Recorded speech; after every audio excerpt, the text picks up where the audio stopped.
¿Qué tal amigos? ¿Cómo están? Muy buenas tardes, buenas noches. Son las 7 en punto con 2 minutos. Gracias por acompañarnos aquí en su programa de la Agenda en Red. Me acompaña como siempre Gonzalo Ruiz, a quien le agradezco mucho que esté aquí con nosotros para llevar a efecto este programa con mucho cariño para todos ustedes. Al contrario, Humberto, muy buenas noches. Muchas gracias por invitarme a participar aquí en tu programa. Y a usted, amable auditorio, muchas gracias por brindarnos algo tan elemental, especial e importante en su vida como es su tiempo. Muy buenas noches. Bueno, pues nos vamos con el primer tema de muchos que tenemos aquí para ustedes. El primero es lo que Ricardo Anaya representó al regreso a México, lo que él comentó, lo que él dijo pues es un video que subió para que todo el mundo supiéramos a qué venía, a qué regresaba. Si le parece bien, vamos al video y después regresamos con los comentarios sobre este regreso de Ricardo Anaya en esta etapa en que México está pues en esta renovación gubernamental y también social. Regresamos con este video. Vamos a ver. Ricardo Anaya anunció su regreso a la política para hacer frente a López Obrador. El ex candidato presidencial del PAN difundió en sus redes sociales un mensaje en el que cuestiona el manejo que ha dado el gobierno actual a la pandemia de COVID-19, así como a la crisis económica y a los niveles de inseguridad que persisten en este país. El anuncio se da a 2 semanas de que el Instituto Nacional Electoral negara el registro como partido político a México Libre, la organización de Felipe Calderón y Margarita Zavala. Anaya señaló que un punto clave de su regreso está en el proceso electoral de 2021, cuando se renueva el Congreso en México, y evidentemente en las elecciones presidenciales de 2024. No obstante, indicó que no basta con criticar al actual gobierno, y por ello adelantó que durante las próximas 12 semanas difundirá un video donde compartirá sus propuestas para hacer frente a estos problemas, las cuales, por cierto, están concentradas en un libro que ya escribió.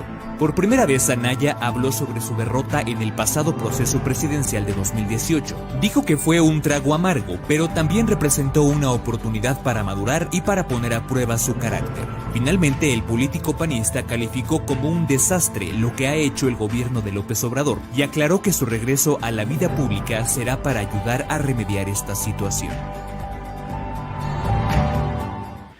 Pues el panista Ricardo Anaya, quien fuera ex candidato a la presidencia de la República, está siendo investigado por la Unidad de Inteligencia Financiera luego de que su nombre estuviera ya dentro de los 70 personas que están presuntamente implicadas en este caso de Odebrecht. Santiago Nieto Castillo, el titular de la UIF, la Unidad de Inteligencia Financiera, indicó que será la Fiscalía General de la República la que va a determinar si llama a comparecer a este señor Ricardo Anaya. En lo que se refiere a lo demás, apuntó que también se trabaja en una 6ª denuncia en el caso de Odebrecht, y es que, hay que decirlo, Ricardo Anaya vuelve a la vida pública con todo esto que ya habíamos comentado. Hay que decirle a todos ustedes también que hace poco, cuando se destapó el caño, como decimos coloquialmente, en que Ricardo Anaya salió a la palestra debido a los dineros que recibió por parte de este señor, el que fuera ex director de Pemex, que mandó la maleta precisamente al Congreso de la Unión para que el presidente en ese entonces de la mesa directiva, el PAN, que era Ricardo Anaya, bueno, él iba a distribuir los dineros a los diputados federales para que votaran por la reforma energética. Pero él, como era el titular, el líder de la fracción, a él le tocaron nada más y nada menos que 6 millones de pesos. Así que después de que perdió la elección presidencial del 2018 y a 2 años de haberse retirado de la política, Ricardo Anaya, el que fuera ex candidato del PAN, dijo que regresa a México, que regresa de lleno a la vida pública con el propósito de ayudar a construir un mejor futuro para México. Esta afirmación es muy temeraria, podríamos decir, al decir que el desastre con que el gobierno de López Obrador es evidente según su forma de ver las cosas. Ve la economía aún antes de la pandemia del coronavirus y México, pues lógicamente tuvo un problema grave en ese sentido. En una década, supuestamente, la inseguridad, con más de 35,000 homicidios con datos propios del gobierno, es el más alto, es el más alto desde que hay que comentar, existió en el mandato del presidente Peña Nieto. Eso él no lo vio, él no dijo nada. La verdad que este señor Ricardo Anaya, cuando hizo estos comentarios a su regreso, bueno, nos extrañó muchísimo, Gonzalo, que tuviéramos a alguien que en el pasado cercano, en el pasado gobierno, también el de Felipe Calderón, nunca, que era panista, nunca tuvo una sola crítica en contra ni del manejo de los recursos, ni de la forma de el problema que había en este país con la delincuencia organizada, los desaparecidos, Ayotzinapa. Bueno, él nunca levantó la voz, y eso que era líder, primero era líder de la Cámara de Diputados durante un año, y simplemente el señor no veía lo que estaba pasando a su alrededor. Hoy sí lo ve, y ahora queda la pregunta en el aire, si realmente este señor pues tiene muy mala memoria o es que estaba bien maiciado, como dice el presidente. Sí, evidentemente, Humberto, esto es meramente político. Los tiempos políticos, así los tenía él definidos, así los tenía marcados, y este era el momento que él decidió hace 2 años en que iba a regresar. La pregunta es, ¿a qué regresa? Lo que debería devolver es lo que se llevó, pero no, viene por más. Debería de regresar, dice que regrese, pero lo que se llevó, ¿no? Y así lo dice nuestro auditorio. Aquí Armando Canizales nos dice, jajaja, ya quiere fuero, jajaja, ya siente los pasos en la azotea, jajaja, el miedo no anda en burro. Bueno, y también Arturo GR dice, quisiera que investiguen a Ciro la peroloca. ¿A Ciro qué? A Ciro, pues, se refiere a Ciro Gómez Leiva, me imagino, ¿no? La peraloca. Señor que dice que no hay libertad de expresión hoy en México. Fíjate que ese es un tema que vamos a abordar más adelante. Antier o ayer fue en que hubo un video donde nos aparecen varias ventanas de muchos periodistas de altísimo nivel, algunos que son escritores. Ellos comentan algo que creo que no lo quiero dejar de pasar por alto. Primero que nada, Chalo, dicen que están sufriendo la persecución del gobierno federal. Segundo, dicen que la libertad de expresión está realmente en grave peligro con este gobierno. Yo les pregunto a ustedes, amable auditorio, si usted ha visto que el presidente haga veto sobre algunos periodistas.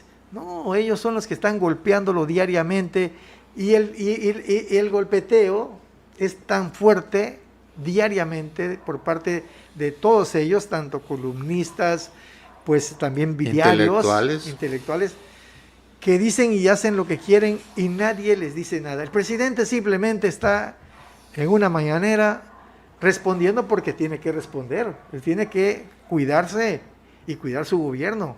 Si a él están haciendo daño en el sentido de que puedan estar acusándolo de problemas que no existen, que están en la mente de ellos nada más para poder afectar este gobierno, bueno, sinceramente tendríamos que reconocer que los señores gozan de una amplia, pero de verdad, amplia libertad de expresión en este país, que no le gusta a ellos que estén fuera del presupuesto, que eso es lo básico, eso es lo importante.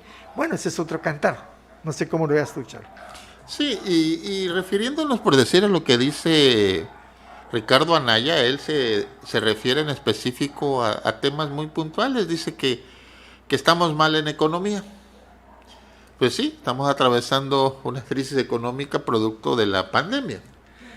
Bueno, sobre ese tema vamos a hablar en otro instante, en otro momento, porque hoy en la mañana el presidente López Obrador estuvo al lado de la que es la titular del SAT, y vamos a conocer con números, no con inventos, con números fríos, sobre por qué razón el gobierno federal ha logrado sobrevivir ante la pandemia y ante el problema generado por esta enfermedad, que la economía se vino al suelo, la captación igual. Pero fíjese usted que hoy el presidente dice que el gobierno federal ha tenido más recursos que en los sexenios pasados.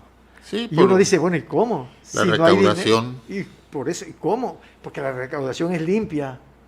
porque no está desviada, porque se han acabado los famosos, excepciones de pagos, ¿te acuerdas? Sí. Y también las factureras, que dice la titular del SAT, que las factureras en 3 años, generaron tanto desvío de dinero para que entrara al erario, que viene siendo, fíjese usted, aunque no lo crea, prácticamente el presupuesto anual del gobierno federal en todos los renglones que usted pueda pensar, en todos, o sea, habla ella de 3.500 billones de pesos. Eso era lo que desviaban estos señores en 3 años con las factureras. Imagínense el saqueo a México. Y los gobiernos, pues lógicamente estaban con los ojos cerrados, porque había una gran complicidad, hay que decirlo, aunque se enoje quien se enoje, una gran complicidad por parte del mandatario federal y por parte también de los secretarios y de todo mundo. Esto era un saqueo, de verdad, Chalo, parece ser que es exagerado, pero y misericordia con México. Sí, ya lo vamos a platicar más adelante. Y precisamente a lo que yo iba, lo que dice Ricardo Anaya, que tenemos problemas económicos, que estamos mal en seguridad, que estamos mal en... ¿Qué otra cosa dijo? En salud. Y se me va el otro tema. Él mencionó 4 temas. Pero bueno, inseguridad, economía, salud. Esos problemas que hoy tenemos no los ocasionó el gobierno de Andrés Manuel López Obrador. Y no es disculpa, señores. No es que querramos decir, es que lo que pasa en México es culpa de los prianistas. No. Lo que queremos decir es que lo que está pasando en México y que se está combatiendo y que se está tratando de rescatar al país, sí es algo, es un mal añejo, es algo que se viene arrastrando de décadas y de 30 años de un neoliberalismo que lo que ocasionó fue una gran rezago a nivel nacional, una brecha entre el norte y el sur, aumentó la pobreza increíblemente, más de la mitad de la población de México es pobre y mucha en situación de hambre. Pero todo esto no es a raíz del gobierno de Andrés Manuel, esto es algo que se viene heredando de los gobiernos priistas, luego los panistas y nuevamente el de Enrique Peña Nieto.